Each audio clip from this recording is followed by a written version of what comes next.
Folks, you're very welcome back. In this video, I'm going to be reviewing the Savage Gear Seeker, the Surf Seeker, which is a very useful lure which I've added to my arsenal over the years.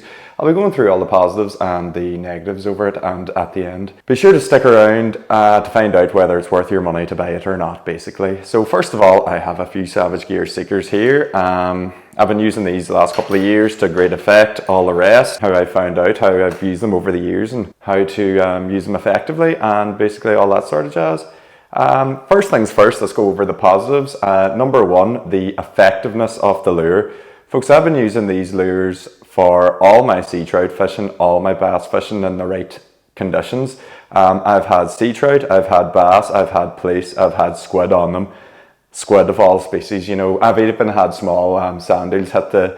Savage Gear Seeker never fails to amaze me. That's just a little tiny, the size of him. It's my hand there. Tiny squid caught on a Savage Gear Seeker. He squirted some ink at me coming out the water. I was thinking, what the fuck is this? Started fucking spraying my wig. So Savage Gear Seeker is a multi-functional catch-all lure. Let's get it. The Savage Gear Seeker, they're a very effective lure. The fish love them, and they absolutely, most definitely work to great effect, and I'm living proof of that as well. I've had many a sea trout on it, I've had a few bass on it, and then all the other species mentioned as well. The second thing about the lures which I like is the casting capabilities. These lures, I have them here in 28 gram and in 15 gram, and a few different colours and stuff like that there. Given the right circumstances, you know, if you match your braid to the leader, nice thin diameter, to the rod casting capabilities, a 28 gram rod, for example, I would use for spinning, you can punch these lures out to the horizon. You can absolutely zing these. They just shoot through the air with ease. With the right diameter braid matched up on your reel, you can fire these very far. Having said that, that comes in great use, because if you see birds feeding, diving in the distance off small baitfish, nailing baitfish in the distance, you want to get your lure out to them baitfish that are being nailed, because once them baitfish are getting hit by birds, they're also getting hit by a predatory species, which is what we were trying to target with the Savage Gear Seeker, being bass or sea trout or whatever, given the circumstances. The next thing I like about these lures, folks, is it comes with a treble hook and also a single hook. Each lure comes with that now. It comes with the treble hook, it also comes with the single hook, which comes in massive handiness. It proves very useful when fishing in a surf where there's a bit of weed about. When you're fishing a treble hook, it catches up in the weed, it catches up in all of, you know, it's just a nightmare to get through. You're pulling in weed every so often. Having the single hook coupled up with it, you can, on two split rings, the single hook will pull through the weediness in the surf to much greater effectiveness than the treble hook. Saves a lot of headaches pulling in through weed all the time. The hook itself, it's also an eagle claw shaped hook on a split ring. So that hook is free running, it moves like that, so effectively if a fish hits it, it'll move into itself, it'll turn round into the fish's mouth and hook it better. It is barbed.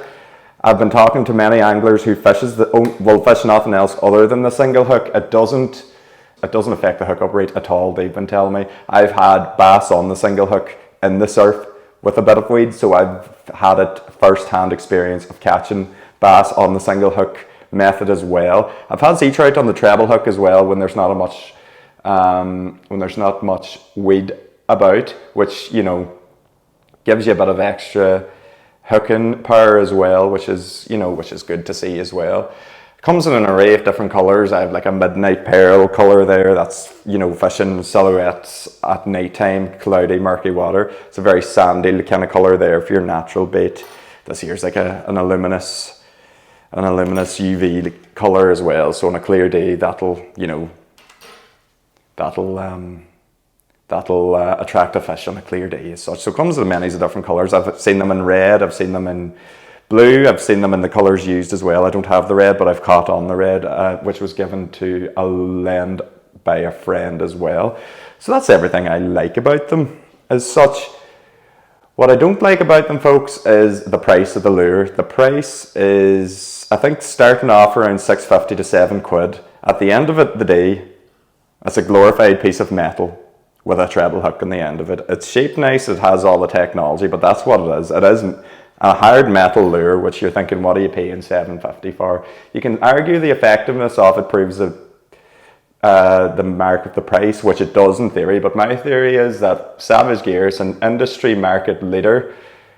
They've established a name for themselves. They can charge what they want because people will pay it. They have the reputation behind them. You're going to pay big money for expensive gear from a well-known, tried and tested tackle company. Market leader as well. I believe they were owned by Sven Sports, who distributes a lot of big fishing companies, your IMAX, your ProLogics, your Savage Gears. I think they were bought by Pure Fishing then a couple of years back, maybe in the last year or two, which is your Pens, your Abu Garcias and Shakespeare, all that jazz. So no, they are a household name in the fishing industry, and going by that theory, they have the capabilities to charge what they want and people will pay the money as well. So that's it. Other thing I don't like as well, folks, the limited capabilities of using these lures. You cannot fish these in rough, snaggy terrain. Given the fact it's a hard metal lure, you can limit your chances of snagging because of the single hook, but throwing a treble hook into weedy gullies where bass be's lurking is just a recipe for disaster. You're going to lose the lure, you're going to snag, you're going to lose the $7.50 that you've paid on the lure, which would break your fucking heart, basically. That's it, really. Apart from that, it has its time and its place over clean ground on a surf beach, absolutely. Estuaries, which the sandy bottom, even estuaries with, a bit of rocks around it, I would have no bother fishing that on an estuary mark for sea trout. I do that. I do it on the beach as well with this sandy bottom, the surf beach, where the snagginess of the grounds would be limited. But yeah, time and a place for the lures, it's fairly limited in the time you will use it, but when you do use it, it comes to great effect. Don't be like me and throw it into crooks and crannies and crevices and gullies and weed. You're just going to lose it and lose the money you paid for it. Folks, to sum it up, should you buy this lure? Absolutely. I would use nothing else for sea trout. I don't use anything else for sea trout. The effectiveness of that lure there for sea trout is it's just head and shoulders above what I've ever seen on another lure. The action of it is fantastic. You can fish it many different retrieve styles. A steady retrieve, it kind of shimmies like that in the water, like a fucking injured fish.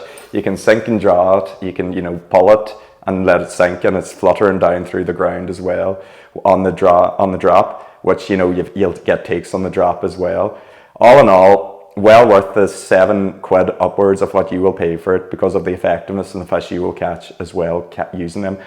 Folks, give it a go. Buy yourself one, use it in the right terrain, don't lose it, and thanks for watching this review and whether you should or should not buy it. I think you should. They're not very cost effective, they're quite on the more expensive side for a metal lure, but to great effect as well. So they're tried and tested and they do work. So absolutely, folks, if you like anything you see in this video, be sure to like and subscribe to my channel and share it with your friends, and basically check it out. I have more tutorials and insights into what you should and should not be doing in fishing. If you like anything you see, share it with your friends and hopefully you learn something new. Thanks for tuning in, guys, and we'll get you at the next one.